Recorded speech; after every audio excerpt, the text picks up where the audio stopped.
If I screamed, the guard would shatter my jaw. If I fought, he'd snap my wrist. But if he threw me off this cliff, he would never find the secret pressed hard against my hip. The stolen gold ring. My only way out.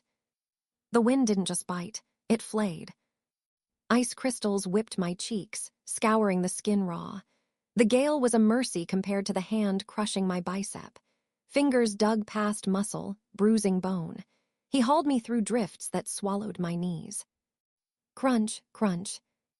His heavy boots on the permafrost echoed in my skull. I stumbled. Numb toes slipped on a patch of slick gray ice. I didn't resist the yank that righted me. Resistance required calories I didn't possess. Inside, my wolf whimpered. A scrawny, trembling thing, she lay belly up in the dark of my mind. No growl, no fight, just a high-pitched keen of absolute terror. We are nothing, house thralls disposable. The vase. The memory ghosted through me, shattering porcelain. Expensive blue shards exploding across marble. Silas hadn't even looked up from his wine. A dismissive flick of a hand. Dispose of it, meaning me. Please, my voice scraped against my throat. Save the oxygen, the guard grunted. Steam billowed from his mouth, thick and white. Long drop. He shoved. I lurched forward, boots skidding on granite. Panic flared, hot and distinct. I pressed a palm against my tunic, feeling the hard outline of the band through coarse wool. I hadn't taken it for greed. I took it for passage. If I survived the ravine, that metal meant bread. It meant distance. If I died, it was my bribe to the gatekeeper. We stopped, the world sheared away. The ravine opened before us, a swirling drop of white mist and shadows. Updrafts roared from the canyon floor, carrying the stench of rotting pine, ozone, and ancient death. Silas sent his regards. No prayer, no hesitation. Air vanished beneath my boots. Gravity took hold. My stomach hit my throat. The scream died before it passed my chapped lips. I tumbled. Shoulder struck a root. Snap. Agony exploded, white-hot and blinding. I caromed off a granite outcropping, slid over ice. The slope became a blur of gray and white violence. Snow packed into my nose, choking me. I was dead weight, a bag of broken sticks spinning into the dark. Thud. I hit the drift at the bottom. The impact rattled my skull. Silence. Then the pain arrived. It hit in a crushing wave, a throb in my left ankle, a stinging laceration on my cheek. I stared up. The cliff face loomed like a jagged tombstone, mocking my survival. The death zone. No Omega lasted the night. Hypothermia began its work. Blood slowed, thickening in my veins. The shivering stopped, a fatal sign. Close them, my wolf whimpered, her voice faint as smoke. Warmth is coming, just sleep. I curled into a ball. Stiff fingers sought the ring again, cold metal against freezing skin. Solid, real. I am not trash. The thought was a frantic pulse. I tried to push up. Limbs were heavy, useless things. Black spots crowded the edges of my vision, heavier than the snow. A sound shattered the wind. Not a coyote, not a patrol. Vibration. It started in the ground, resonating through the ice into my sternum. A low, chest-rattling thrum that escalated into a roar. Ragged, broken, massive. Adrenaline spiked, searing the numbness away. Eyes snapped open. Something moved in the timber. 2 yellow irises burned in the gloom, watching me. I hadn't survived the fall. I was dinner. The shadow detached from the pines. Colossal. Muscles rolled under ink-black fur as it stalked forward. The scent hit me then, musk, iron, and overwhelming power. At least I thought as the dark took me, I won't die cold. Copper hit the back of my throat first, rich, hot, violent. It slashed through the sterile aroma of frost and fir needles, triggering a salivary response I couldn't control. I halted, massive paws sinking past the duclaws into the powder. I flared my nostrils, dissecting the air. The breeze veered, a new note layered over the metallic tang. Omega. Soft vanilla sweet, drenched in terror. My beast grumbled, a low vibration rattling my ribs. Mine? No, not mine. We didn't want company. We didn't want intruders. I was a ghost in this timber. A monster haunting the shadows, self-exiled from the politics of packs. My paws turned toward the source anyway. Turn away, the man in me ordered. The ravine claims the weak. That is the law. I was a creature of laws, or I had been, before the coup, before the betrayal, before the jagged ruin of tissue that bifurcated my face made me the king of scars. I stalked forward. My wolf form was a titan, dwarfing any normal alpha. Fur thick as midnight shadowed the snow, but it couldn't hide the white line running down my jaw and throat. The scar tissue pulled tight in the sub-zero air. It throbbed, a constant, aching map of my failure. I crested the ridge. There, a smudge of darkness in the pristine white, a small, broken shape half buried in the drift. She wasn't dressed for winter. A thin tunic, bare feet. Her skin was already the color of bruised hydrangeas. Heat flooded my veins. Not at her, at the waist. I saw the finger marks bruising her upper arms. The way she curled around her midsection. She wasn't just lost. She was discarded, cast off like refuse. Just like me. I approached. Silence reigned heavy and thick. I lowered my massive snout to her neck. Her scent was intoxicating even through the frost. I inhaled. A flutter against the jugular. Her pulse was a dying moth, beating its wings against a cage. Leave it, the darker part of my psyche whispered. Silas will hunt for the corpse. She brings only war. But if I left, that moth would stop beating within the hour. I examined her face. Even with the deadly blue tint, she was arresting. Not the manicured perfection of the high court. This was raw, fierce. Her frozen fingers clenched her pocket like a lifeline. She shifted. A high, thin keening escaped her lips. That sound broke my resolve. It bypassed logic and struck the primal core of my brain. I was a monster, yes. A failure, absolutely. But I was not a butcher. Instinct seized the reins. I pushed the shift. It was brutal, immediate. Joints popped, sinew rearranged. The familiar agony was an old friend. Fur receded into flesh. I stood in the knee-deep snow, naked, shivering, but the cold meant nothing. The need to warm her consumed me. I was a giant of a man, ruined face, hard eyes, but my hands were steady as I reached down. I gathered her up. Weightless, hollow bones. She felt fragile enough to snap in a strong breeze. Her head lolled against my pectorals. My skin seared where hers touched, fire meeting ice.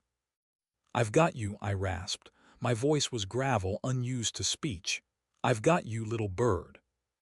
I turned toward the dark outline of the cabin. My fortress, my penitentiary.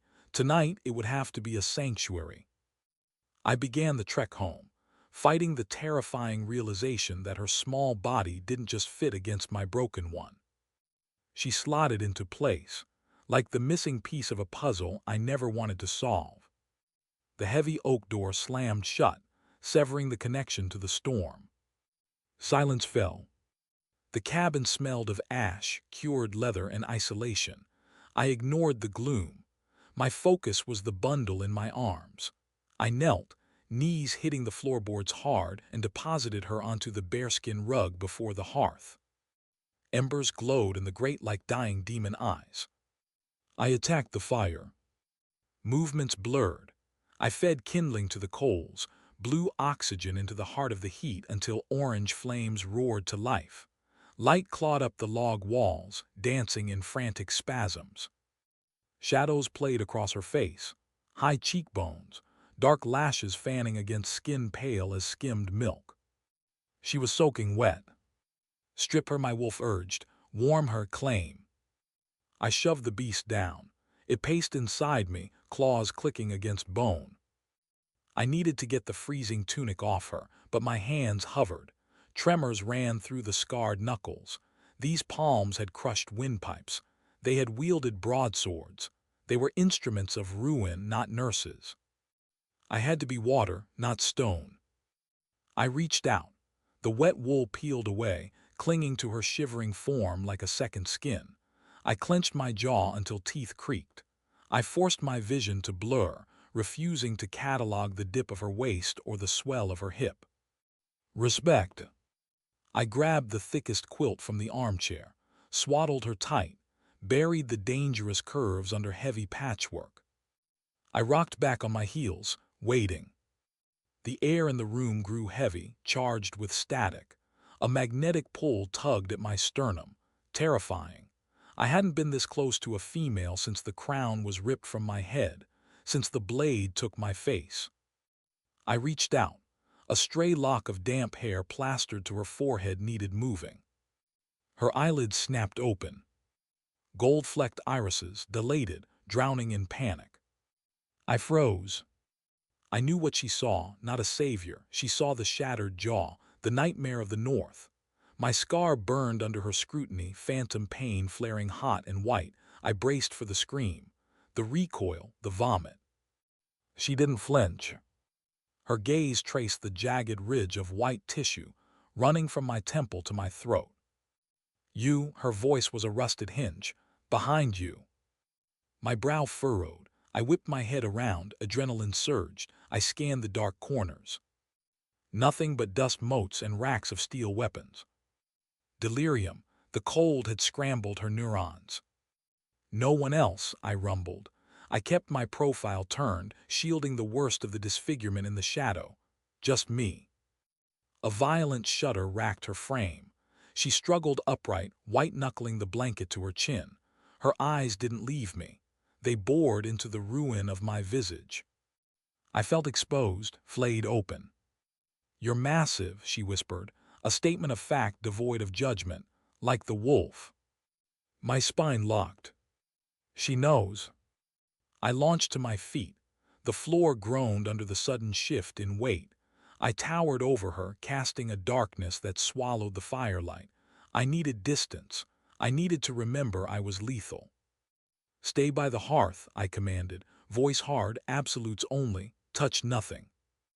I retreated to the far side of the room. I sank into the shadows of my armchair, effectively disappearing into the gloom. I watched her. My wolf settled, resting its chin on its paws, satisfied. It knew what the man refused to admit. I had made a fatal error. I had dragged a sunbeam into a grave. She blinked, fighting the exhaustion. She didn't know what terrified her more, the blizzard screaming outside or the silent giant breathing in the dark. Her eyes drifted shut. Sleep claimed her on the floor of the monster's lair. I didn't wake to the whip. That was the first anomaly. Waking usually meant stiff joints and the biting chill of slate. This was soft, luxurious. I was drowning in warmth.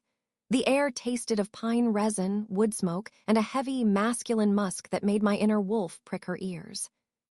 I blinked. Rough-hewn timber beams loomed above, not Silas's vaulted marble. I bolted upright. Panic clawed my throat, hot and acidic. I wasn't dead, which meant I was somewhere else, somewhere unmapped. I crab-walked backward, dragging the heavy fur quilt to my chin. My gaze frantically swept the space. A single, cavernous room. The hearth was a gaping maw of stone, feeding on a fire that could roast a whole stag. The furniture was oversized, chairs cut from ancient redwoods, a table built for titans. A sound froze my lungs. S-H-H-H-K, S-H-H-H-K. Rhythmic, metallic, lethal. He stood by the frosted window, back to me, shirtless. My breath hitched. The man was a mountain range given flesh. Ridges of muscle corded across his broad back, shifting with hydraulic grace as he worked a whetstone down a hunting knife. He was the monster from the timber, the owner of the golden eyes. "He didn't eat us," my wolf whispered, confused. "Why?" My human mind snapped into gear. Conditioning overrode curiosity. Survival meant utility. Useless things were discarded. Discarded things died. I threw off the furs. My legs were jelly, but I forced them to lock. I spotted a cast-iron cauldron suspended over the flames. The aroma of savory venison stew made my empty stomach cramp. I lunged for the wooden ladle. My hands shook so hard the spoon rattled against the rim. "I can cook," I blurted.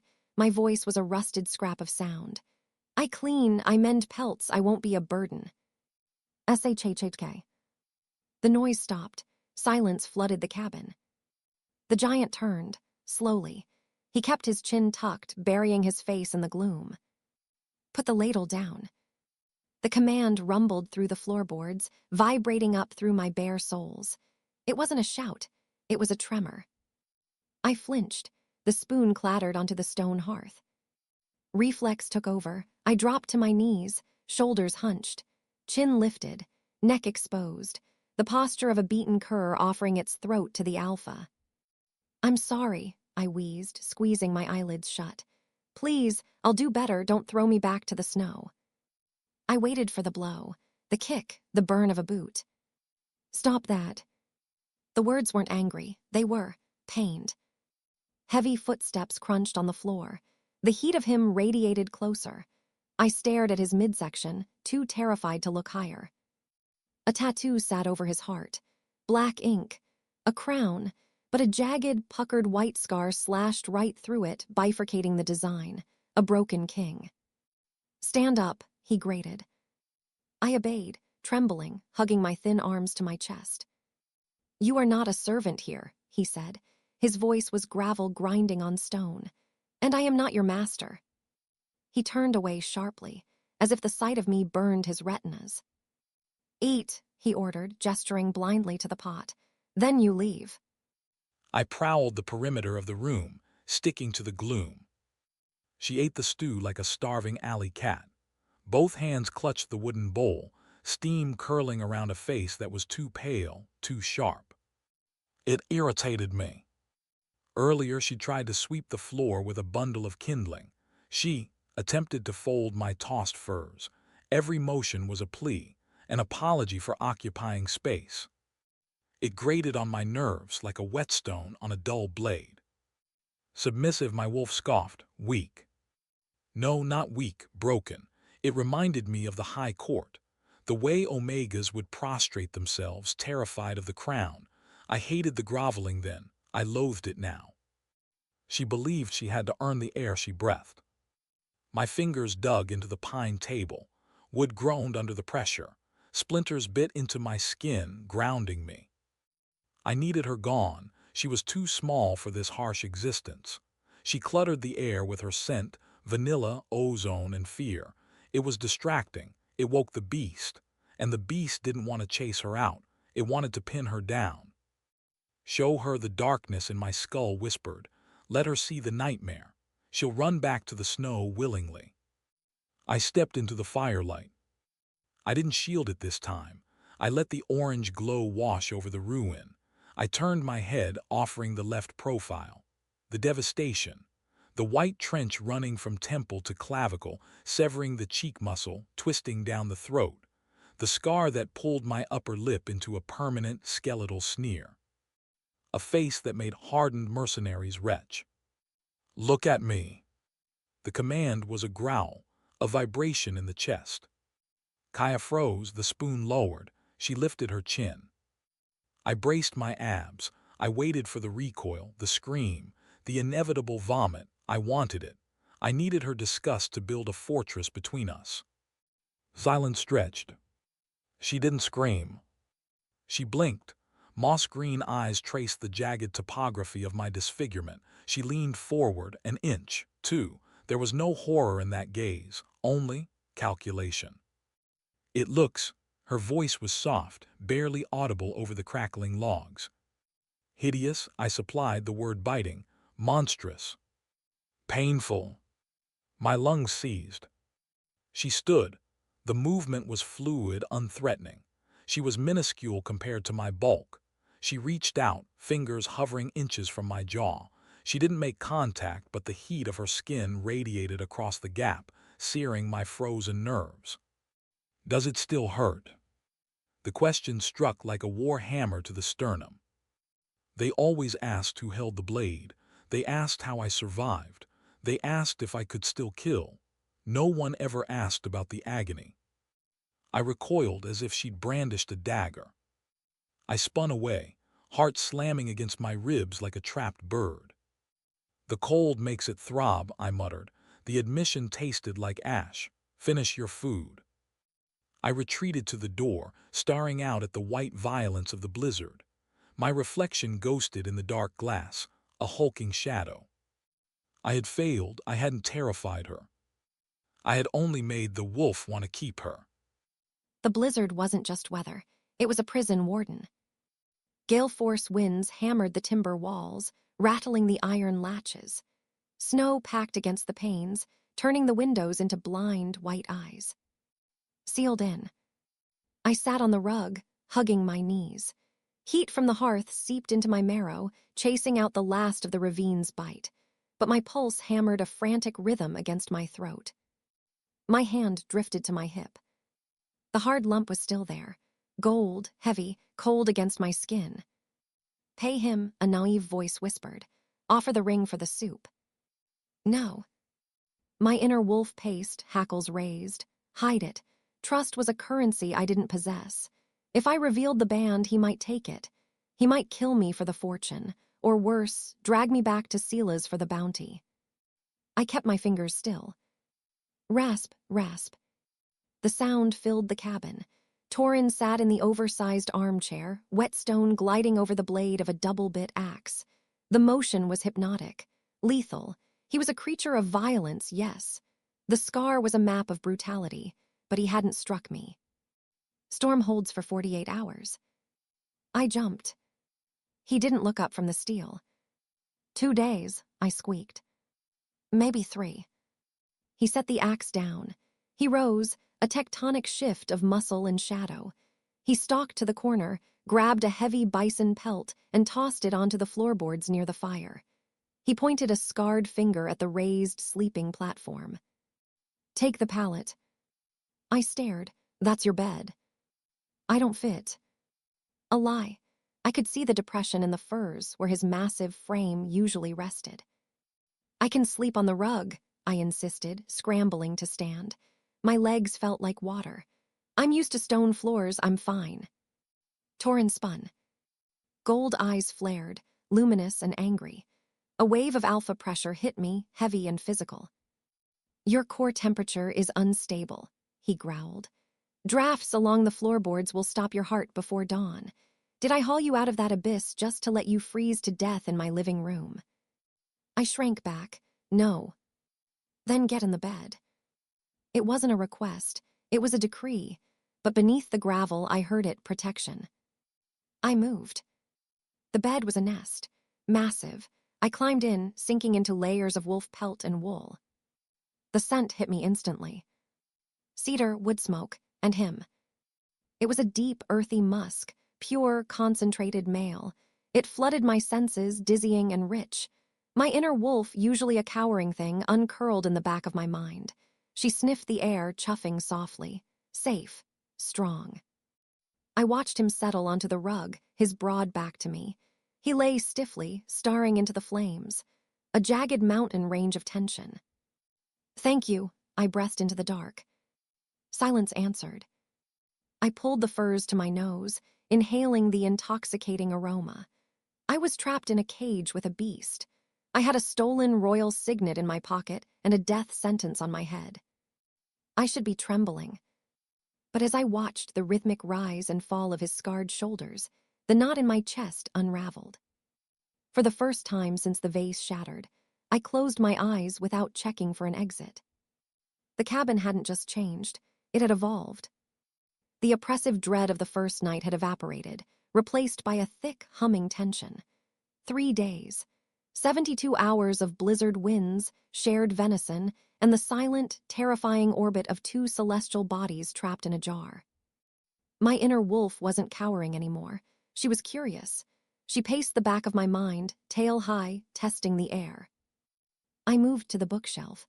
I expected rusted iron traps or dried pelts. Instead, leather.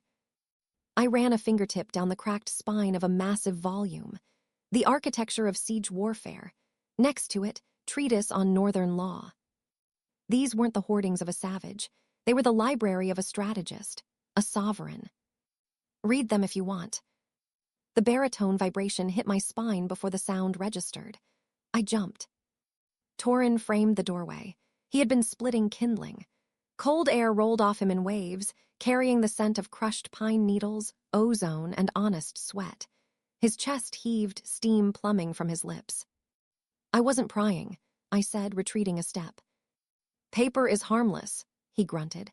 He stalked to the basin, plunging sap-sticky hands into the icy water. I watched the muscles in his forearms bunch and release as he scrubbed. He was a masterpiece of violence, but he was unkempt. His black hair was a chaotic curtain, falling into his eyes, masking the scar he loathed. An idea sparked, dangerous, intimate. Torin, the name tasted heavy, forbidden on my tongue. He paused, water dripped from his elbows. What? Your hair. I pointed to the iron shears on the leather-working table. It blinds you, you look. Like a beast, his tone was flat, dead. Like a warrior who can't see the flank. He turned, slowly. Amber eyes flicked to the shears, then to me. Assessment, calculation. He knew what I was asking, to put a blade against his throat. Do it. He dragged the three-legged stool to the hearth and sat. My heart hammered a frantic rhythm against my ribs. I picked up the shears. The iron was freezing, my palms were slick. I stepped between his spread knees. The heat radiating off him hit me like a physical wall. It was dizzying. I was deep in his guard. One snap of those jaws, one reach of those hands, and I would break. Snip. A lock of midnight hair fell to the floorboards. Snip. I worked in silence. The rasp of the blades was the only sound in the world. My knuckles grazed his ear. A muscle in his jaw feathered. He was granite, but beneath the skin, he was a coiled spring. Relax, I whispered. I won't draw blood. I know, he rumbled. The sound vibrated against my stomach. That is the problem. My breath caught. I reached the left side, the ruin. Hesitation flickered. Hide it, my fear suggested. Cover the monster. No, my wolf growled. See him. I brushed the damp hair back. I exposed the jagged white ridge of tissue that severed his eyebrow and twisted down his cheek. I trimmed the hair tight, framing the scar rather than masking it. There, I breathed. Now you look like a king. Torin's eyes snapped open. Burning gold seared into me, intense, starving. The room felt suddenly airtight.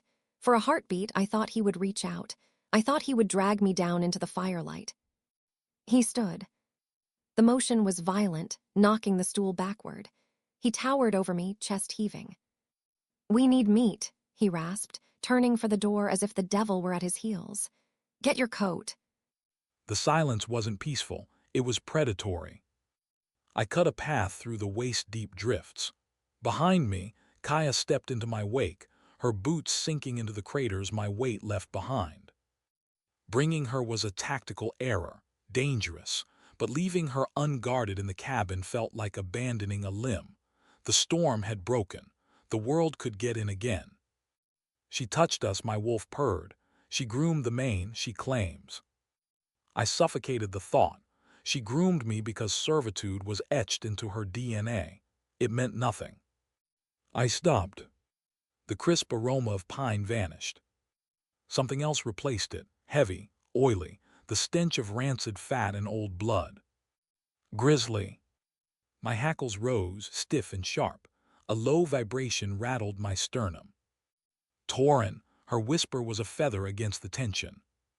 Back, I didn't look at her. Get behind the timber. The brush exploded. A mountain of brown fur and madness erupted from the tree line. Starving, desperate, 1,000 pounds of muscle charging straight for the girl. Kaia screamed. The sound tore through me. She scrambled backward, boots slipping on the sheet ice. Reason vanished. Strategy evaporated. I threw myself into the gap. I didn't reach for the knife. I didn't reach for the axe. I reached for the beast. Take it, I roared internally. The change hit like a landslide. Bones cracked and realigned, skin split, clothing shredded into confetti. In the space of a heartbeat, the man was obliterated. The wolf took the stage. I was a titan of ink-black fur and shadow, towering over the snow. I met the charge head-on. Impact! The grizzly slammed into me. Claws raked my shoulder, tearing through the thick rough. Pain flared, white-hot and blinding. I didn't care. I snapped my jaws. The sound was a gunshot. My teeth found the soft, pulsing warmth of the bear's throat. I bit down. Trachea collapsed. Hot copper flooded my mouth. I shook my massive head, using the momentum to ragdoll the grizzly aside. The fight was brutal, violent, brief. The bear scrambled up, whimpering, and fled into the trees, leaving a trail of crimson on the pristine white. I stood panting. Steam rose from my coat in thick clouds. My shoulder throbbed, dripping blood onto the ice. The adrenaline crashed. Shame flooded in, cold and bitter. She saw the man, realized, horrified. She saw the violence, the butcher. I couldn't turn, I couldn't face her. I waited for the frantic crunch of running footsteps. I waited for her to bolt. Crunch, crunch. Soft, slow, approaching. I stiffened. A growl trapped in my throat died. A hand, small, warm. It landed on my heaving flank. You're bleeding. I turned my massive head. She wasn't running. She stood shin-deep in the snow, eyes swimming with tears, not fear. Worry. She reached up. Her fingers buried themselves in the thick rough around my neck, fearless against the teeth that had just crushed bone. She pressed her forehead against my wet snout. Thank you, she breathed. My wolf came undone. A purr erupted from my chest, a deep, tectonic rumble that vibrated through her ribs. I leaned into her touch. My eyelids drifted shut. I surrendered to the warmth of her palm. For the first time in a decade, the monster wasn't alone in the dark. The piece was a fragile glass ornament. I sat by the hearth, skin burning where she touched me. Kaia dabbed a rag soaked in witch hazel against the jagged claw marks on my shoulder. The sting was sharp, grounding, but the sensation of her small fingers against my deltoid was worse. It was addictive. My inner wolf lay belly up in the sun of her attention, purring like a heavily sedated kitten. Good, it hummed. She tends the pack. I leaned back, eyes drifting shut. For 2 hours I had forgotten the scar. I had forgotten the exile. I was just a man.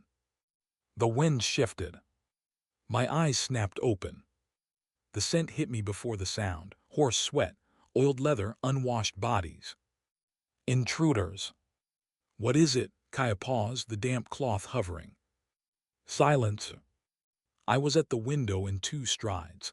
I kept to the gloom, pressing my face to the rough timber frame. Through the crack in the shutter, I scanned the valley floor. Shadows moved against the pristine white. Not elk, not wind. Figures wrapped in gray wool, the glint of low winter sun on a pike tip. Silas's hounds.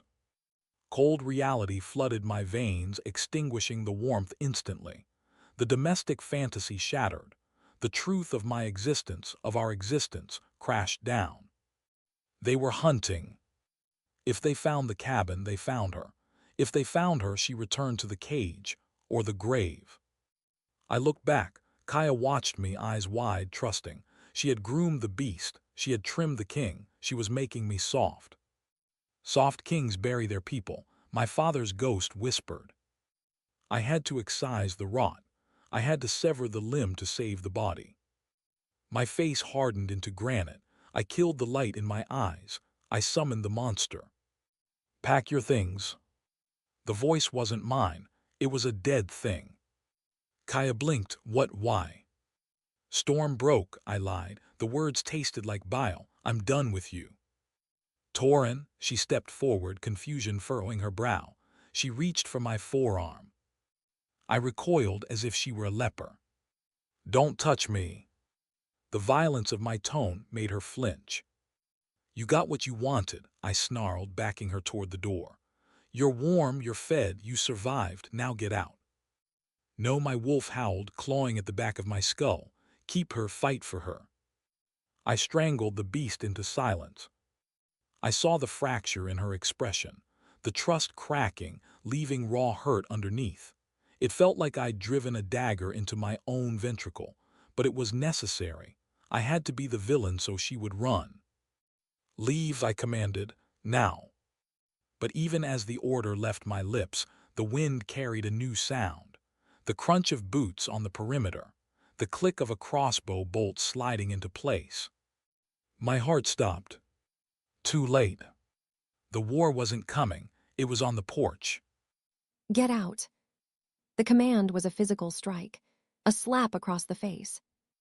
I stood rooted to the hearthstone, my knuckles bleached white against my tunic. A week ago, that order would have sent me fleeing into the timber. A week ago, I was prey, a thrall. But the thrall died in the snow. I was the woman who had put a blade to the king's throat and lived. I was the one who had buried my face in the ruff of a killer beast. I looked at Torin. He loomed by the exit, back rigid as a pike. His hand strangled the iron latch until the oak groaned under the pressure. He wouldn't meet my gaze. Liar. The scent coming off him wasn't aggression. It was acidic, sharp. Terror. No, I said. Torin spun. The scar writhed with his snarl. What did you say? I said no. I took a step forward. My knees shook, but my voice held. You aren't exiling me because of hate. You're doing it because of them. He flinched, a microscopic fracture in the stone mask. I am saving your life, he growled. He stalked toward me, a landslide of muscle and shadow. He used his bulk like a bludgeon, trying to suffocate me with fear. Silas's dogs slaughter what they find. You are dead weight. I am safe, I countered, invading his space. With you. I am not a savior, he roared. He reached out. Fingers dug into my bicep hard enough to bruise, desperate. He tried to haul me toward the door. I didn't retreat. I stepped into the cage. I pressed my palms against his chest, directly over the ink of the shattered crown. Thump, thump, thump. His heart slammed against my hands, a hummingbird trapped in a ribcage of bone. Frantic, erratic, alive. You are not a monster, I whispered, locking onto those burning irises. I see you, Torin, I see you. I rose on my tiptoes.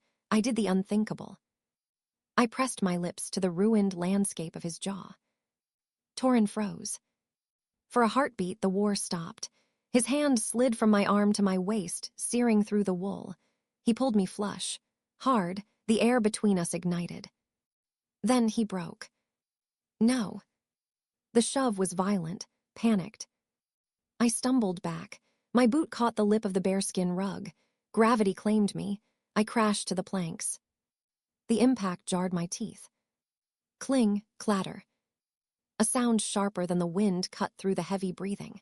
Metal hitting timber. Something heavy slipped from my pocket. It rolled across the floorboards. A golden wheel spinning in a mocking, perfect circle. It wobbled, slowed, settled. Right at the feet of the king. The royal signet. The clang of gold on timber wasn't a sound. It was a gunshot. I stared at the floorboards. The universe collapsed into that spinning yellow band. The crackle of the hearth faded. The wind died. All I could hear was the rush of blood thundering in my ears.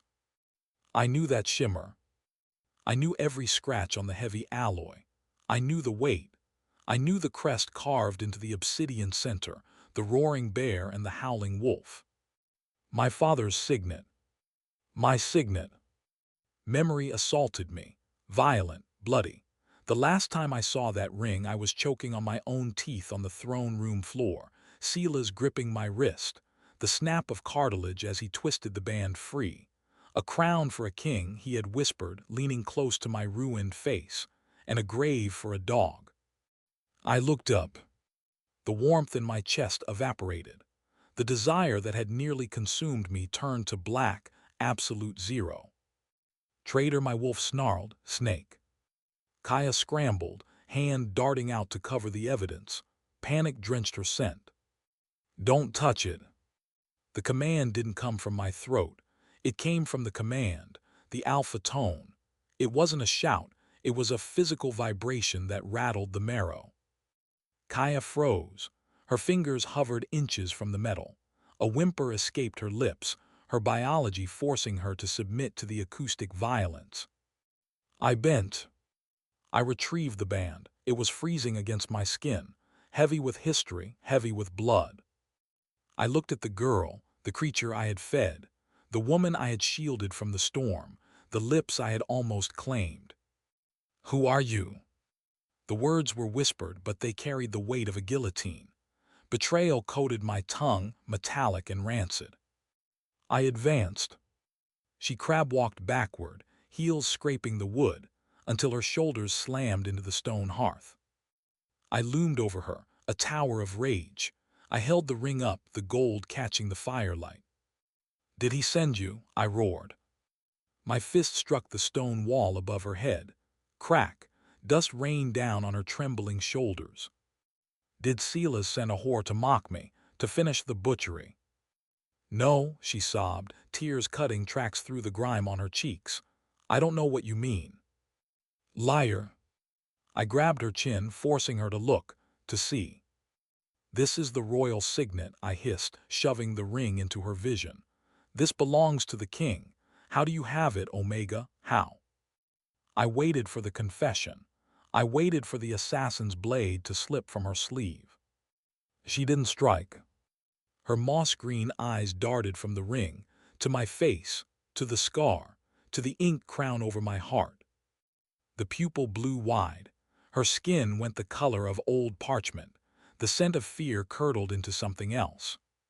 Shock, absolute paralyzing shock. Oh gods, she breathed. She wasn't looking at a monster anymore. She was staring at a ghost. The tumblers clicked, the lock turned. The ink crown over the heart, the strategy manuals, the lethal grace of his movements, the scar, not a hunting accident but an execution attempt. And the ring, it fit him like a second skin. I took it. The words tumbled out, fast and jagged. My lungs burned. I swiped it from the side table, the vase shattered. Silas was going to flay me. Chaos erupted. I gasped, desperation clawing at my throat. I thought it was just bullion, dead weight. I looked up, pleaded with the gold fire in his eyes. I didn't know, I sobbed.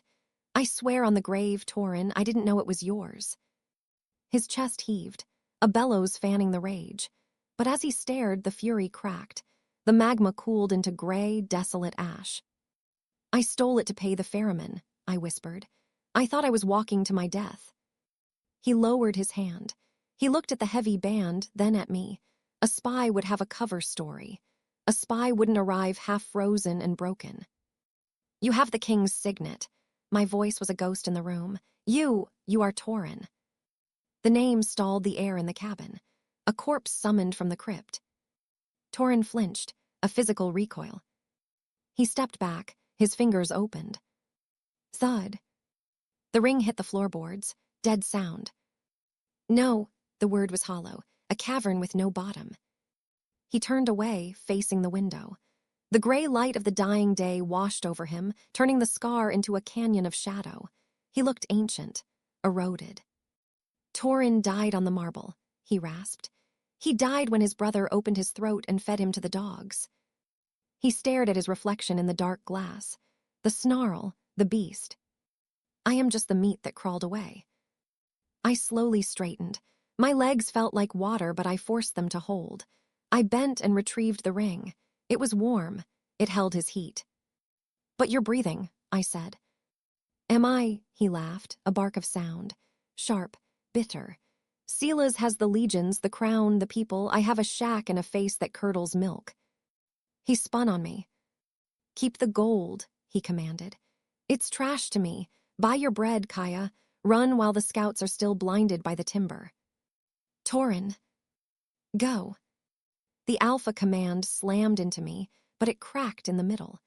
Desperation bled through the gravel. Go before I give them a reason to bury us both. I looked at the heavy gold in my palm, then at the man trying to exile me to save my life. Coward, my mind whispered. Mate, my wolf corrected. She sat down in the center of my mind, planting her paws. Home. He believes he is a ghost. Fine. Then I would be the necromancer. I didn't move toward the door. I walked to the hearth. I threw a fresh log onto the dying embers. Sparks flew up, defiant and bright. I'm not going anywhere. I moved with the mechanical precision of a soldier breaking camp. Dried venison jammed into the leather saddlebag. Water skin filled. I refused to look at the hearth. If I glanced at her, at the stubborn set of her jaw, at the way she cradled that gold band like a holy relic, I would fracture. Wasting daylight, I grunted. I cinched the strap tight. We move in 10. I know a goat path through the northern spine. Silas's hounds will miss it. And then... Her voice was calm, unnaturally steady. Border of the neutral lands, you fence the ring. You buy a name, you vanish. I gripped my axe. The hickory handle was worn smooth by sweat and time. It grounded me. And you, she pressed, you come back here to rot. I froze. The cabin walls seemed to shrink. I belong to the soil, I said, voice low. Ghosts stay in the grave. You are a coward. The word hit the room like a physical slap. I turned, slow, predatory. My inner wolf bristled, hackles rising at the insolence, teeth bared, but the man felt the sting of accuracy. Careful, Omega, I warned. The alpha tone leaked out, vibrating the dust motes. No. She stood. She looked minuscule against the towering stone hearth, but her shadow stretched long across the floorboards. I won't be careful. You aren't hiding because you're broken. You're staying because you're terrified to fail twice. Snap. The restraint severed. I failed a kingdom. The roar tore from my throat, raw and violent. I opened the gate. I let the butcher take the throne. Look at me, Kaia. Look at this ruin. I gestured wildly to the scar, the map of my incompetence. Who follows a nightmare? Who bends the knee to a carcass? I would. The answer was simple, surgical. It stripped the breath from my lungs. I stared. My chest heaved, ribs straining against the pressure. I wanted to shake her until her teeth rattled. I wanted to fall to my knees and worship her. The conflict was a physical agony. You don't know the ask, I whispered. War isn't a bard's song. It's mud and amputation and burying everything you love. I have nothing left to bury, she countered. Silas took the home, the freedom. He treated me like refuse. She stepped closer, invading my guard, entering the kill zone. If you won't fight for your gold, she said, voice trembling, fight for the blood. Fight for the omegas he is breaking right now. I squeezed my eyes shut. The phantom weight of the iron circlet returned. Heavy, crushing. It pressed against my temples, a headache that never truly left. I can't, I rasped. Then you are truly dead. I watched the arrow strike home. Torin didn't bleed, but he crumbled. The massive shoulders slumped, the tension draining out of him like wine from a smashed cask. He looked at the weapon in his grip. His fingers opened. The axe hit the floorboards with a dull thud. The vibration traveled up through my boots, echoing the hollow feeling in my stomach. I held my breath. I had pushed too hard. I had broken the fragile truce. But I couldn't let him run. I knew the truth now. The kitchen whispers. The nursery rhymes about the good king who shielded the weak. He wasn't a myth. He was standing 3 feet away, drowning in self-loathing. Torin, I started, softening my voice. Snap. The sound cut the air. Not the wind, not the settling timber. It was the distinct, violent crack of dry kindling under a heavy boot. Outside. Torin's head jerked up. The defeat vanished. The grieving man evaporated, replaced instantly by the apex predator. His nostrils flared, scenting the draft. His irises blew wide, swallowing the whites until only gold remained. Down. The hiss barely registered before he moved. He blurred, a hurricane of motion. He stomped on the hearth, kicking snow from his boots onto the embers. Hiss. Steam exploded. Light died. Suffocating, ink-black darkness swallowed the cabin. Torin, panic spiked in my chest, hot and sharp. "Smoke gave us away," he murmured. His voice was right beside my ear, vibrating against my skin. Iron fingers clamped onto my bicep. He dragged me blind toward the rear of the room. I stumbled, my inner wolf whining in confusion. He ripped the heavy bearskin rug aside. A trapdoor groaned open. The smell of wet earth, potatoes, and rot wafted up from the abyss. "Cellar," he ordered. "Go, silence, absolute silence."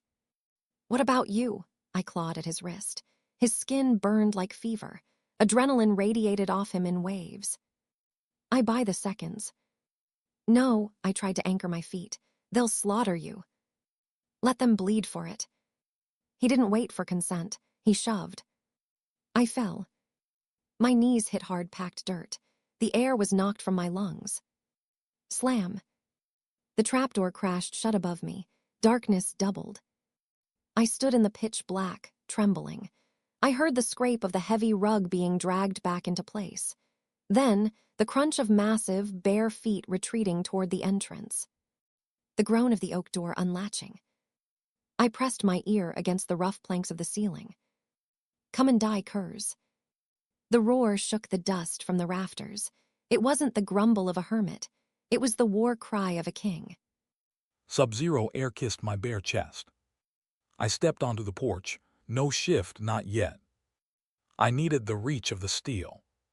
5 figures ghosted in the clearing, gray wool cloaks, the livery of Silas's elite guard. They held heavy crossbows leveled at my heart. Their eyes widened. They expected a cowering Omega. They found a nightmare. "Produce the girl," the captain barked. Vapor plumed from his mouth. I descended the stairs. Silence was my armor. Bare feet sank into the powder. I rotated the axe. Hickory handle warm, blade heavy, balanced. An extension of my radius. "Trespassing," I stated. My voice was a flat line. "King's orders," the captain sneered, finger tightening on the trigger. "Step aside, Scarface, or we put a quarrel in your—" I detonated. I didn't run, I blurred. 20 feet vanished in a heartbeat. The axe swung, a silver comet in the moonlight. Steel met sternum. The crossbow shattered, ribs liquefied. The captain flew backward, a ragdoll thrown by a toddler crumpling into the drift. "Kill it," a soldier screamed. Bolts whistled. Fire grazed my deltoid, a deep furrow. I ignored it. Pain was data, irrelevant. I ducked a broadsword. Driven by torque, I slammed an elbow into a throat. Wet snap. The guard dropped, clutching crushed cartilage. I became the whirlwind. This wasn't the brawl of a beast. This was the geometry of a general, efficient, surgical. I pivoted, using the third man as a meat shield against the fourth. I utilized the terrain, forcing them onto the slick ice while my callous soles found traction. A blade sliced my thigh. Another opened my forearm. "Release me," the wolf roared, clawing at the back of my skull. Teeth shred, feast. "Hold," the soldier ordered, precision first. I disarmed the fourth attacker, a sickening crack of the wrist. I drove the axe pommel into his temple, lights out. Silence claimed the clearing. 4 bodies lay in the snow, groaning still, dying. I stood panting. Steam rose from my blood-slicked skin, a red mist in the cold. I turned to the final man, the scout. He hovered by the tree line, untouched. His eyes were saucers. He wasn't looking at the violence. He was looking at the technique, the size, the ruin of my face. "The ghost," he whispered, "the dead king." I took a step to silence him. He turned, bolted. Mid-stride, his form blurred, bones cracked.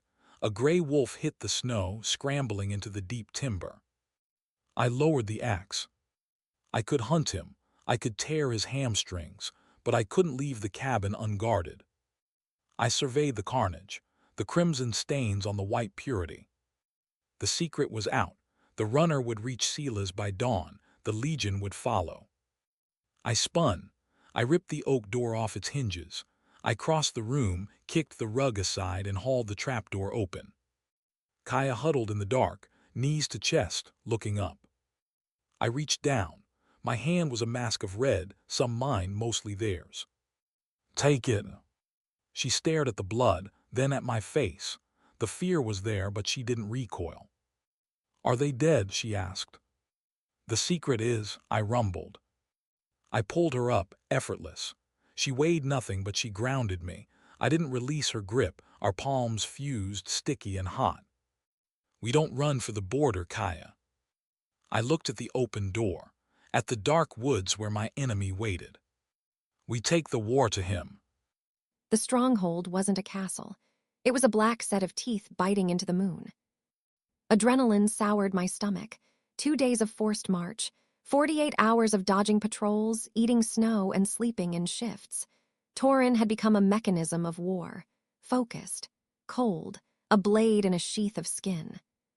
We crouched in the ink shadow of the gatehouse. The stench hit me, unwashed bodies, latrines, green wood smoke. It was the smell of an army. "Stay close," Torin breathed. The vapor vanished instantly. "Objective is the bell tower. I ring the alarm, the loyalists wake. And if they sleep through it," my voice was a ghost. "We die loud." He squeezed my fingers, bone-grinding pressure, then moved. We slipped through the masonry breach, silent, fluid. A sentry turned. Torin blurred. He clamped a massive hand over the guard's mouth. A violent, sickening twist. The snap of vertebrae echoed like a dry twig. He lowered the corpse. We were phantoms. We were halfway to the heavy oak doors. Whoosh. A torch flared to the left, blinding, orange. Contact. The shriek ripped the night open. Chaos detonated. Hounds bayed. Steel rasping from leather scabbards. Heavy boots thundering on cobblestones. "Run!" Torin roared. He shoved me toward the tower. Hard. I stumbled, boots skidding on the slush. I looked back. He turned to face the tsunami of gray cloaks pouring into the courtyard. He became a dam of violence. The axe swung, a silver blur. 2 men fell, chests open to the air. I scrambled for the iron handle, yanked. Locked. No. My heart slammed against my ribs. Torin. He was drowning in enemies. Spears jabbed at his flanks. Swords slashed his biceps, his calves. He roared, a sound that wasn't human. He fought with the desperation of a cornered grizzly. Movement above. I looked up, the ramparts. An archer drew back a recurve bow. The iron tip wasn't aimed at the beast in the center. It was aimed at my throat. Torin saw it. No. He abandoned his guard. He threw himself across the gap. Thwack. A spear punched through his thigh. He didn't stumble. He took the steel. He shielded my body with his own bulk just as the arrow slammed into the oak, vibrating where my skull had been a second ago. The distraction was fatal. A heavy iron mace whistled through the air. Crack. The sound of skull hitting metal sickened me. The mountain fell. Torin.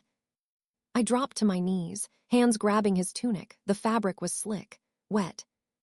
Rough fingers seized my hair. Roots tore. My scalp burned. I was yanked backward, kicking, screaming. I watched them swarm him, kicking ribs, stomping fingers, chaining the king. He looked up, one eye swollen shut, the other molten gold glazing over. "Run," his eyes begged. "Fly, little bird." A burlap sack descended over my head. The world went black. The last thing I heard was the sound of the chains tightening. Agony. It wasn't a sensation. It was the atmosphere. I swam through a red haze, surfacing to the copper taste of my own blood.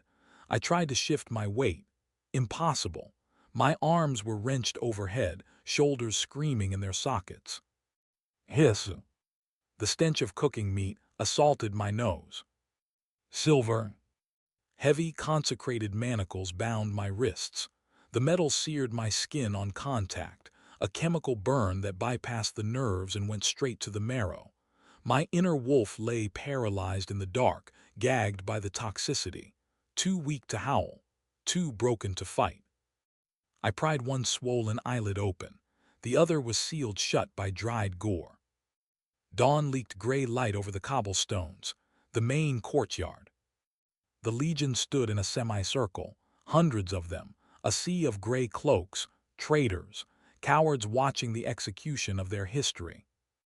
And on the dais, lounging on a temporary throne of gilded oak, sat Silas. Perfection, golden hair coiffed, skin unblemished, velvet robes the color of fresh arterial spray, a lie wrapped in silk. Behold! His voice was smooth, sliding over the silent crowd like oil. The nightmare returns. Silas rose. He descended the stone steps. Lavender perfume and rot wafted off him. He approached me, wrinkling his nose at the filth. "I assumed the frost took you," he murmured, low enough for only my ears. "I thought you had the decency to die in a drift." I gathered a mouthful of saliva and iron. Spit. The glob landed on his polished leather boot. "Hard to kill, brother." Silas sighed. He produced a lace handkerchief, wiping the leather with slow, deliberate strokes. Then the boot connected. My ribcage caved, air vanished. I swung helplessly from the chains, wheezing, lungs spasming. "This is not a king," Silas announced, turning to the assembly. "Look at it, scarred, broken, grotesque. Is this who you want on the throne, a beast who skulks in the timber?" The soldiers shifted, boots scraped on stone, unease rippled through the ranks. "He is a cancer," Silas roared, "and we burn cancer out." He snapped his fingers. The dungeon doors groaned open. 2 guards dragged a bundle of rags into the light. "Kaia." My heart stopped. Her tunic was shredded, purple bruises blossomed on her cheekbone. Her hands were lashed behind her back, but her chin was lifted. She wasn't looking at the ground. She was scanning the horror. "Torin!" Her scream shattered my composure. Lead poured into my stomach. "Release her," I thrashed. The silver bit into the ulna bone. Smoke curled from my wrists. The pain was blinding, but I didn't care. "This is blood against blood, Silas. Let her go." Silas smiled, a shark showing teeth, soulless. "But she is the centerpiece." He walked to her. He gripped her jaw, fingers digging into her skin, forcing her to face the Legion. The beast found a pet. Steel hissed against leather. Silas produced a dagger, a paring knife. He dragged the edge down the curve of her cheekbone, slow, intimate. A single ruby bead weld, stark against the pale skin. "Don't." The syllable tore my throat raw. Acid coated my tongue. I had never pleaded, not when the blade took my face, not when the crown hit the floor. "I yield," I choked out. "The claim is dead. Release her." Silas laughed, a light, airy sound. "You have nothing to yield, king of scars. You are dust." He pressed the point into the hollow of her throat. "Denounce him," he whispered, the command carrying across the silent yard. "Tell the Legion he is a monster." Kaia didn't look at the steel. She didn't look at the blood dripping onto her collar. She looked at me. Green eyes locked onto gold. "No." Crack. The backhand echoed like a gunshot. Kaia crumpled to the flagstones. Something detonated in my chest. Not a rib, not a vessel. The dam shattered. The cage I had built from shame and self-loathing incinerated in a blast of nuclear heat. The fear of my reflection vanished. The belief that I was broken evaporated. "Mine," the wolf roared, waking from the silver-induced coma. "My queen," the man agreed. I stopped fighting the cuffs. I planted my heels. I stood. I ignored the smell of my own cooking flesh. I ignored the white-hot agony searing my wrists. I inhaled. The air in the courtyard turned brittle. I looked at the traitors. I looked at the generals. I looked at the usurper. Silas. It wasn't a shout. It was the royal voice, the alpha tone. The sound hit the air like a sonic boom. Soldiers collapsed, clutching their ears.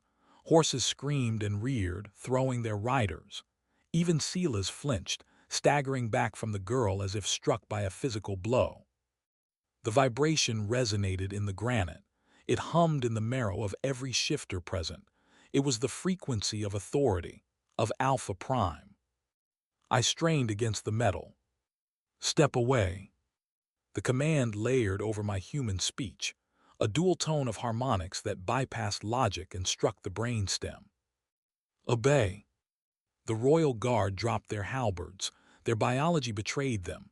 Knees hit the stone, foreheads pressed to the dirt. Silas stood alone, pale, trembling, the dagger shaking in his grip. I wrenched my arms apart. Muscles tore, tendons popped. Snap! The silver link on my right wrist failed. I was loose. The acoustic blast didn't just break the silence, it atomized it. I pressed my cheek against the freezing granite, palms clamped over my ears to stop the ringing. The reverberation of Torin's command hummed in the flagstones, vibrating against my ribs like a tuning fork. Step away. It wasn't a request, it was a neurological override. I lifted my head. Torin stood amidst the wreckage of the silver links. His wrists were raw hamburger, flesh cauterized black by the magic, but he didn't register the agony. The slouch of the hermit was incinerated. He was the king of scars.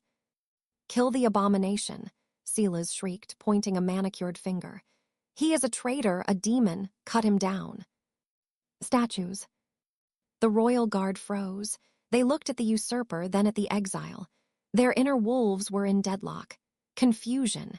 Instinct recognized the resonance. They knew the frequency of the true alpha. I gave you an order, Silas screamed, voice cracking into falsetto. A general stepped forward. Kale, a veteran with a jagged line across his nose. He looked at Torin. He looked at the crown tattoo. He opened his hand. Clang. The broadsword hit the cobblestones. The sound rang out, final and heavy. The tone, Kale whispered, the voice of kings. He dropped to one knee, head bowed, neck exposed.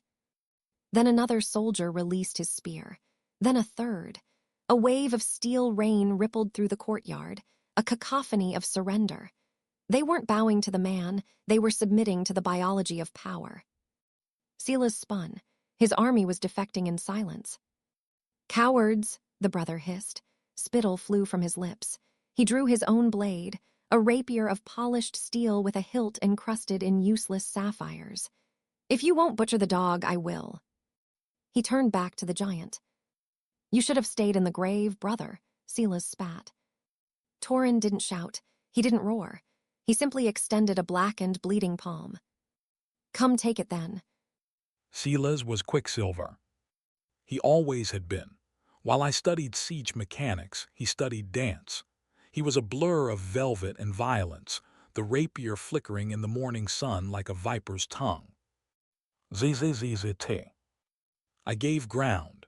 The tip of the steel grazed my pectoral.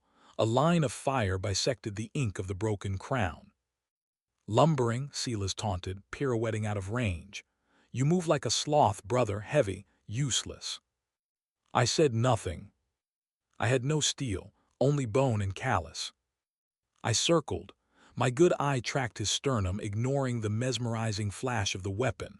My wolf paced tight circles in my skull, snapping at the bars. Bite, tear, end him.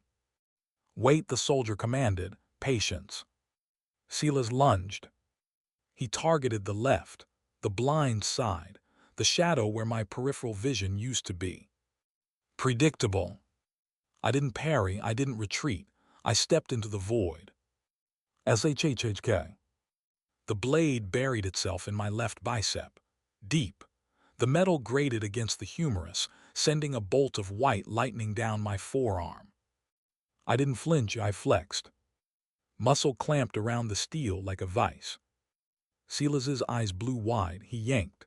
The sword held fast, trapped in my flesh. Got you. I drove my right fist into the center of his face. Crunch. Cartilage gave way. The perfect nose collapsed. Silas staggered back, releasing the hilt to clutch at the ruin of his visage. I reached down, I ripped the rapier from my arm. Friction burned wet and hot. I tossed the toothpick aside. I didn't want metal, I wanted meat. I launched. I hit him with the force of a battering ram. We hit the flagstones hard. Air left his lungs in a wheeze. The duel ended. The brawl began. Fists, knees, teeth. Silas screamed, clawing at my remaining eye. I took the gouges, I took the bruising. I was an avalanche, inevitable, crushing. I pinned him. My knees trapped his shoulders. You stole the circlet, I panted, blood mine and his dripping from my chin. You stole the home, you took the face. I wrapped my hands around his throat, thumbs dug into the windpipe. But you touched her. Silas gagged, his face turned violacious. He clawed at my scarred wrists, nails tearing skin. Torin, he wheezed, spit bubbling, brother. I leaned down. I brushed my ruined cheek against his ear. You have no brother, I whispered. You butchered him on the marble. Snap. The sound was small, insignificant, a dry twig breaking in a winter wood. Silas went slack. The resistance evaporated. His hands fell away from Torin's wrists, slapping wetly against the stone. His head lolled. Blue eyes stared up at the gray sky, seeing nothing. Torin didn't let go. He remained frozen, straddling the corpse. His chest heaved like a bellows. He was painted in crimson, his own, the guard's, his brother. A butcher in a slaughterhouse.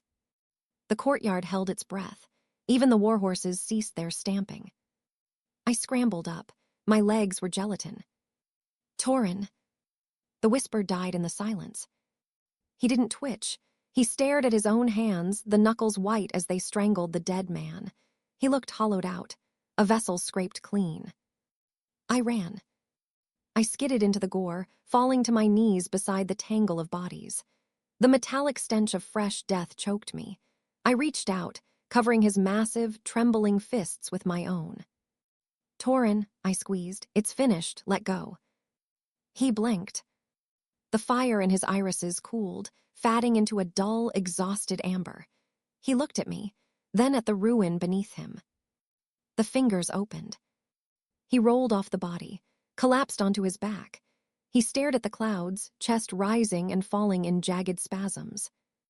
Is he gone? The voice was a ruin, gravel and ash.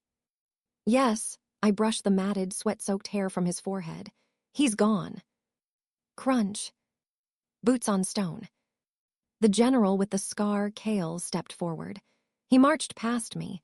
He stepped over Silas's corpse as if it were a pile of refuse. He stopped at Torin's feet. He drew his dagger. Threat. My wolf snarled. I threw myself across Torin's chest, shielding the heart. Back. Kaia halted. He looked at me, then down at the broken man beneath me. He reversed the blade. He held it by the steel, offering the leather-wrapped hilt to the man on the ground. The usurper has fallen, Kaia announced. His voice boomed off the ramparts. He dropped to one knee, head bowed, throat exposed. Long live the king. A rustle of steel and fabric followed. One by one, then in waves, the standing army collapsed. 500 men, 500 wolves, kneeling, submitting to the biology of the alpha, to the man with the shattered face. Torin didn't look at them. He reached up. His hand, shaking and stained with the blood of his kin, cupped my jaw. The touch was impossibly gentle. I warned you, he rasped, the corner of his ruined lip twitching. I am a disaster. I laughed, a wet, choked sound that hurt my chest. I pressed my face into his palm, kissing the carnage. You're a disaster, I agreed, but you're mine. The adrenaline crash was worse than the beating. It withdrew like a tide, leaving a shoreline of agony. I sat on the granite steps, teeth grit. A field medic tightened a linen tourniquet around my bicep. Tight good. The castle was a hive of trauma. Scrubbing brushes rasped against stone. Water ran pink in the gutters. The air tasted of iron, lye, and the specific, cloying scent of death. I watched two guards haul the meat that used to be my brother toward the crypts. I felt like a specter, haunting the ruins of my own victory. My gaze anchored on the gate. Kaia. She conferred with General Kale near the portcullis. She looked minuscule among the armored wolves, a dove surrounded by hawks, but she didn't flinch. Her spine was steel. She wasn't hiding in the shadows anymore. Queen, my wolf rumbled, settling its chin on its paws. She leads. She pivoted, found me. She crossed the courtyard. Soldiers parted like water, bowing low as she passed. She ignored the reverence. She stopped at my knees. She extended a palm. The signet. It was immaculate. She had scoured the gore from the onyx. The gold gleamed in the harsh sunlight, innocent of the violence it had caused. You dropped this. I stared at the band, the roaring bear and the howling wolf. It wasn't jewelry. It was a shackle. It was the symbol of the burden that had cost me my face. I'm not sure I want the weight, I rasped. My throat felt like I'd swallowed ground glass. It pulls a man down. It does, she agreed, but it fits. She didn't offer it.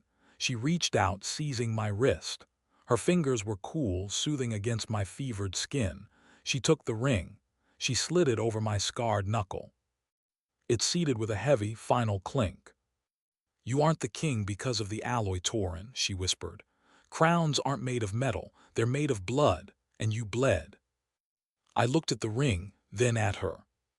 Green eyes clear, unafraid. I stood. The spear wound in my thigh screamed. White spots danced in my vision. I ignored the fire. I laced my fingers through hers, a knot that wouldn't slip. I looked at the general, at the legion watching us. I don't rule in solitude, I announced. The baritone carried to the ramparts. Not this time. The great hall reeked. Lavender oil layered over spiritual gangrene. It was Silas's ghost, clinging to the velvet like a stain. I leaned against the heavy oak entrance, spine rigid. My inner wolf paced, agitated by the sheer volume of bodies. The room was a crush of silk, jewels, and terror. Nobles, pack alphas, merchant kings. Yesterday, they cheered the usurper. Today, the air stank of their desperation. Torin prowled the dais, a tiger confined in a jewel box. He refused to touch the throne. He circled it, eyeing the gilded wood as if it were rigged to explode. Your Grace, a merchant stepped forward, bowing until his nose grazed the floor. We have prepped the royal suite, imported cotton, vintage reds from the southern vineyards. No. Torin stopped. He turned. The chandelier light caught the jagged white trench on his face, a stark, brutal map of their complicity. No cotton, he rumbled. The acoustic drop silenced the hall instantly. No banquets. He jabbed a scarred finger at the walls, the heavy brocade tapestries, the solid gold candelabras, the excess. Liquidate it. A ripple of confusion murmured through the crowd. Sell it all, Torin commanded. Every rug, every bottle, every silver plate. He descended the steps. Heavy boots thudded on the marble. He stopped inches from the merchant. Funnel the coin to the Omega district. I want insulation. I want grain silos. I want every Omega in this city issued a winter coat and a living wage. My breath hitched. My heart slammed against my ribs.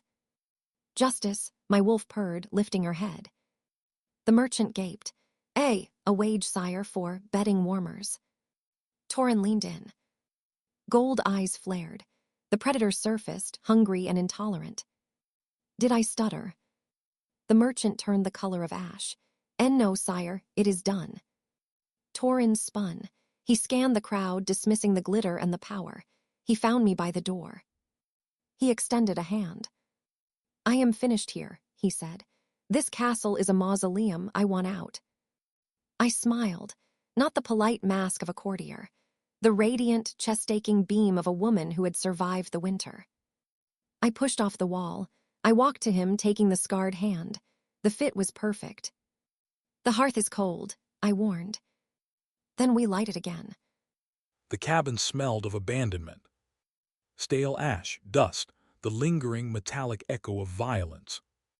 The double-bit axe lay on the floorboards where I dropped it a lifetime ago. The cast-iron pot sat cold over gray embers.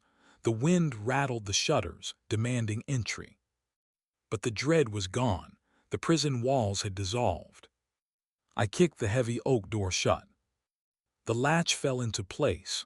The world, the politics, the treaties, the kneeling armies vanished. I didn't care about the crown waiting in the Capitol. I didn't care about the reconstruction. I cared about the heartbeat standing in the center of the room.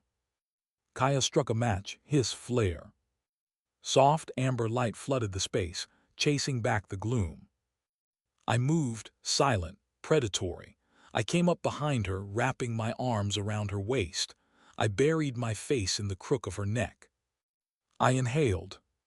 Vanilla ozone home. My inner wolf sighed, a long, rumbling exhalation of pure contentment. He curled up in the sun of her presence, the war finally over. "You should be in the royal suite," she teased, leaning back against my sternum. Her vibration hummed against my ribs. "Monarchs don't dwell in shacks." "The crown stays in the castle," I rumbled, tightening my grip. "The man stays here." I turned her. My thumbs swept over her cheekbones. I memorized her. She was the only heat source in the frozen north. "You resurrected me," I whispered. The admission grated against my vocal cords. "I was rotting in this timber box. You dragged me out." "You saved yourself," she corrected. Her fingertips traced the jagged topography of my scar. The touch didn't burn anymore. It grounded. "I just reminded you of your name." I caught her wrist, kissed the pulse point. My gaze drifted over her shoulder. The cracked mirror hung on the wall. Dust coated the glass. I looked. The ruin was there, the skeletal snarl. The mismatched eyes, one amber, one gold, the beast. For a decade, that reflection had triggered a desire to shatter the glass. Tonight I held the gaze. I saw the score. I saw the map of survival. I saw the cost of the crown. It wasn't ugly, it was just true. I looked back at Kaia. "I love you." The words were terrifying, heavier than the axe, sharp as the silver. I had never spoken them, not to the court, not to kin. Kaia rose on her tiptoes. She pulled my head down. "I know," she breathed against my mouth. "I love you too, my beast." She sealed it. The kiss wasn't desperate. It wasn't the frantic collision of survival. It was slow, deep, a treaty signed in breath and skin. Outside, the snow began to fall, blanketing the blood in the valley, turning the world white and new. Inside, the fire caught. Crack! The king of scars was home.